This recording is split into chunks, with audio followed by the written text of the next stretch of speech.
Mais bon, il y a pas mal de bobbies qui passent, et finalement qui passent, mais qui s'arrêtent pas et qui refont demi-tour. Donc du coup, ça fait un bruit monstre, et puis on se demande ce qu'ils font. Bref.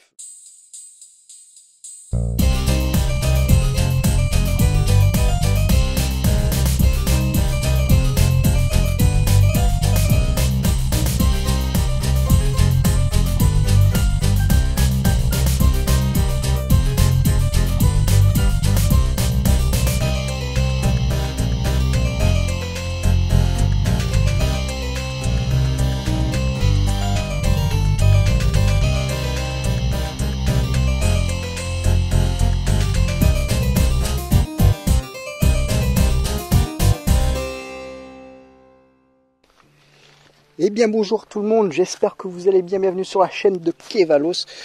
On se retrouve aujourd'hui, non pas parce que ma voiture a brûlé, non, j'ai fait un peu de titre un peu putaclic, non, c'est simplement, tout simplement parce que ça y est, la voiture elle a 10 000 km, ça passe vite, déjà 3 mois que j'ai la voiture.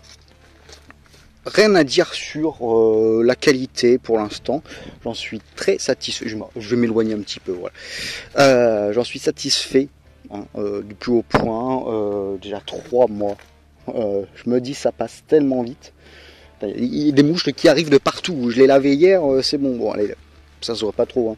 J'ai roulé depuis, mais bon, 10 000 km en 3 mois, on va dire que j'ai bien roulé avec.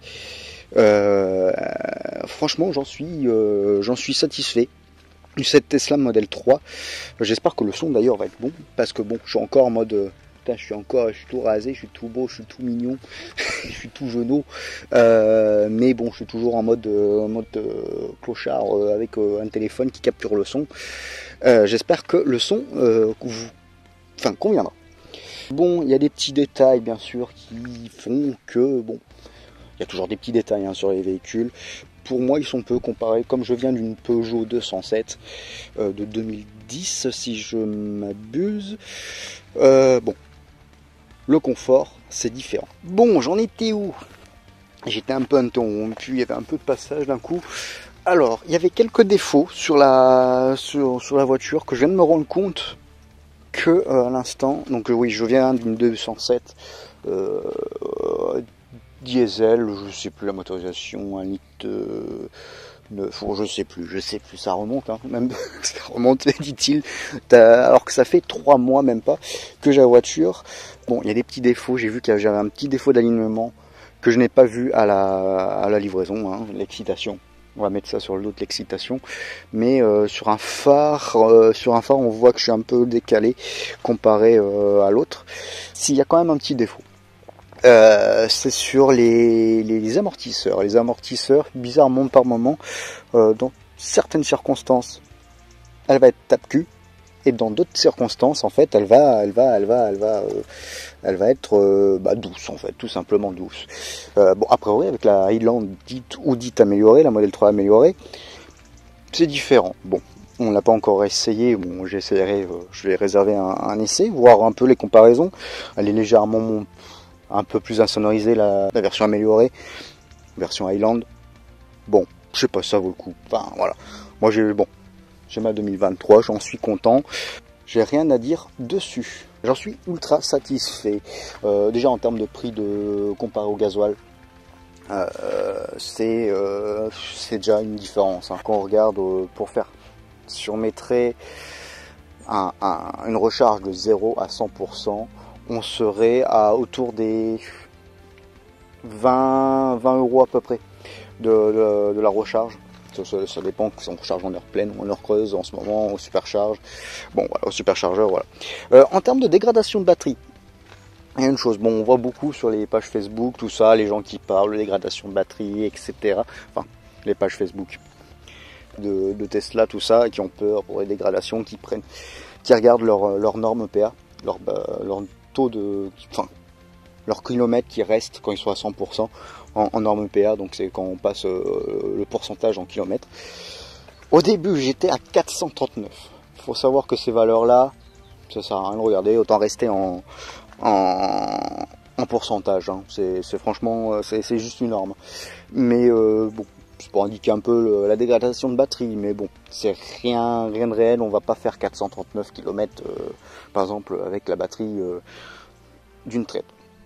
Mais au début, quand j'ai eu la livraison, j'étais à 439 km. Là, en 10 000 km et 3 mois, je suis à 437 km.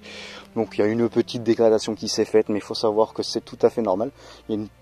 Dans les premières années de la batterie, il y a une dégradation qui se fait, et puis après ça va se stagner autour des 409, 420 plutôt. 420 et quelques. Et puis après, elle sera beaucoup plus lente, la dégradation de la batterie. On verra ça, on suivra ça un peu, mais bon, c'est quand vous regardez, enfin, ça sert à rien de rester en kilomètres, quand le restant pourcentage de batterie, ça ne sert strictement à rien de rester en kilomètres. Franchement, ça n'apporte rien à part de savoir un peu, par curiosité, comme je dis. Franchement, rien à dire de la voiture. J'en suis satisfait. Les accélérations, bien sûr. Hein. Bon, on n'est pas à faire des accélérations tous les 4 matins, mais au péage, par exemple, c'est toujours amusant. Mais bon, c'est amusant aussi d'user du pneu. Mais bon, après il y a des petits désavantages, par exemple pour la propulsion. La batterie, les batteries LFP qui sont un peu plus sensibles au froid. D'ailleurs, j'en ferai une vidéo prochainement. Parce qu'on arrive dans une période où il fait froid et donc on a du frein régénératif très limité.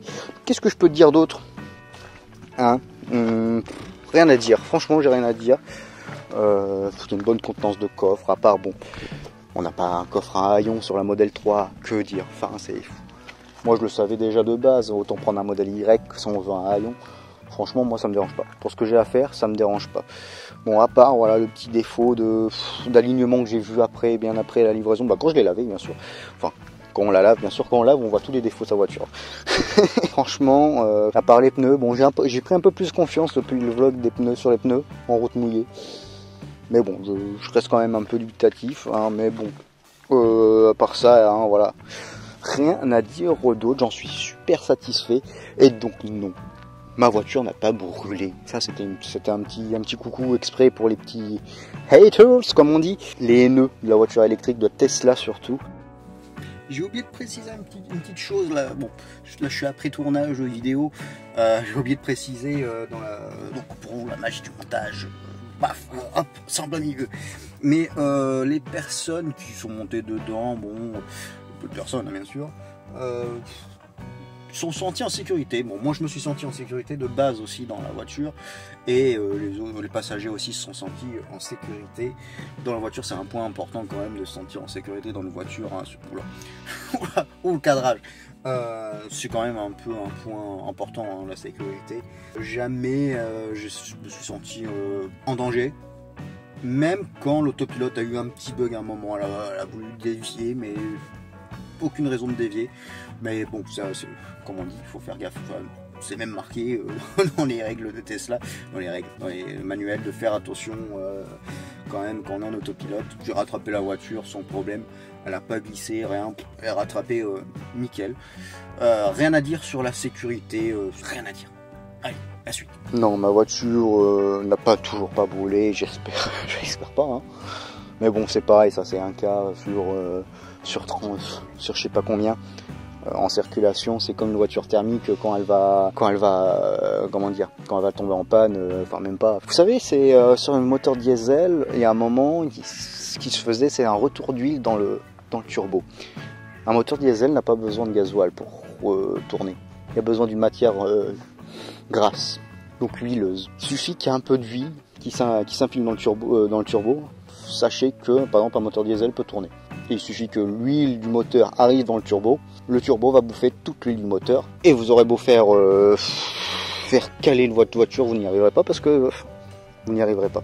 Ça dépend. Maintenant, avec les nouvelles motorisations, il faut faire plutôt un appel d'air, étouffer le moteur avec trop d'air. Et voilà, sachez que voilà, c'est pareil ça. Donc un problème par exemple sur un moteur ou quoi que ce soit en thermique, il y en a une fois tous les X temps sur un type de véhicule par exemple. Certes, c'est pas pour ça qu'on voit comparer, pareil, c'est à propos des discours un peu des anti-électriques et des anti-Tesla qu'on voit, ça tombe toujours en panne. Alors, je suis très fier de ma voiture ou de mon micro-ondes. Hein, voilà, hein, pour certains. Coucou aux haineux. Moi j'en rigole de ça, mais bon voilà, c'est juste dommage qu'il y ait une guéguerre entre véhicules. Chacun est libre de rouler en ce qui lui plaît, en ce qu'il veut, enfin en ce qu'il veut. Il y en a bien qui roulent en trottinette. Ils ont les moyens de... Oui, ils ont un permis, mais ils préfèrent la trottinette. Voilà, bon, chacun est libre de se déplacer comme il veut et de dépenser leur argent comme ils le veulent. Puis si jamais ça tombe en panne ou quoi que ce soit, tant pis, hein, voilà, c'est chacun, voilà. Comme on dit, chacun sa merde. Hein. Mais enfin bon, bref, voilà, comparé à mon titre putaclic, bon, c'est juste un petit clin d'œil au petit haineux des voitures électriques, bon, qu'on ne pourra jamais changer, les Teddy Pro Golf, bon, j'ai rien contre les Golf, mais les Teddy Pro gros cylindrés, mais qui, voilà. Finalement, la cylindrée, bien au début, tu t'amuses, mais au bout d'un moment, tu vas pas rouler à fond de cale à chaque fois. On s'en branle. Bref, sur ce, je vais vous souhaiter une bonne journée. Je vous dis à la prochaine pour une prochaine vidéo. C'était un petit compte rendu de mes 10 000 km. Voilà, n'hésitez pas, si la vidéo vous a plu, à liker et à vous abonner. Si le contenu de la chaîne vous plaît, surtout en ce moment c'est que du Tesla, la plupart du temps ça va être du Tesla. Puis voilà, sur ce, à la prochaine pour une prochaine vidéo. Ah, ciao ciao, bye.